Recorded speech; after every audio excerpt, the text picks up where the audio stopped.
તો સ્વાગત છે આપ સૌનું સિટી ઓફ લેક્સ અને વેનિસ ઓફ ઈસ્ટ નામથી મશહૂર આ ખૂબસૂરત શહેર ઉદયપુરમાં.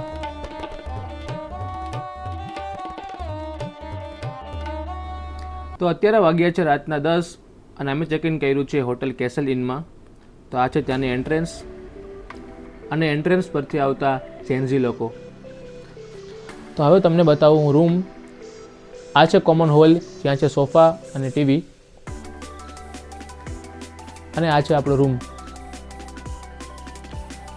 રૂમમાં છે સિંગલ લોકો માટે એક ટીવી, બાકી તમારા પસંદીદા મર્દ કે ઓરતને ચા કે કોફીથી ઇમ્પ્રેસ કરવા માટે કેટલ, ઇન્સ્ટાગ્રામમાં શો ઓફ કરવા માટે એક ફોટો બૂથ, આરામ ફરમાવવા માટે એક ખુરચી, અને જીવનથી થાકીને ફાઇનલી સૂવા માટે બેડ, અને ઉનાળામાં શિમલાની ફીલ લેવા માટે એસી. અને મનથી તો આપણે બધા મેલા છીએ જ, તો તનને સાફ કરવા માટે એક બાથરૂમ. અને આ છે બીજો રૂમ, જે ઓલમોસ્ટ પહેલા રૂમ જેવો જ છે. ફ્રેશ થઈને અમે ગયા રૂફટોપ કેફેમાં જમવા, જે હતું હોટલની ઉપર જ.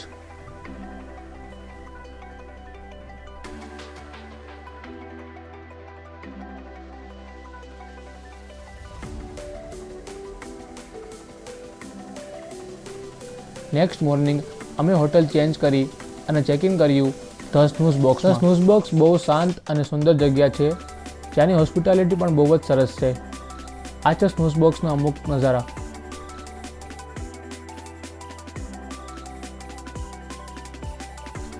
આ તમને જે ડબ્બા દેખાય છે એ છે રૂમ, અને બ્લુ ડબ્બામાં કબજો કરેલો અમે બોયઝ લોકોએ. આ છે અમારો રૂમ, અને પિંક ડબ્બામાં કબજો કરેલો ઓફકોર્સ ગર્લ છે. અને આ છે એમના રૂમનો અંદરનો નજારો. અને આ રૂમની સૌથી ખાસ વાત છે અહીંયાથી દેખાતો બહારનો નજારો.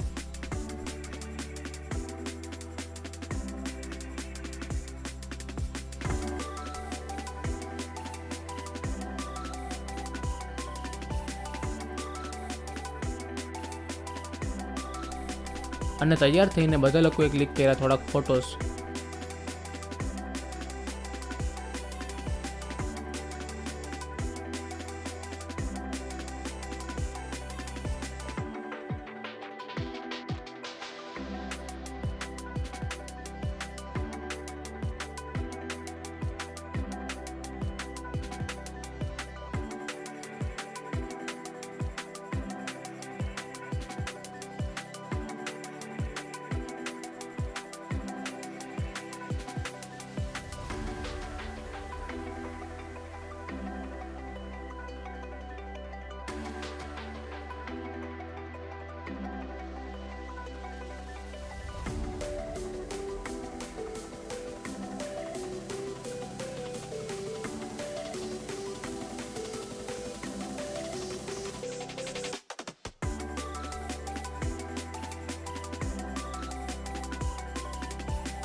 પણ થયું છે તેના જવાબદાર આ બધા લોકો બેઠે છે અહીંયા.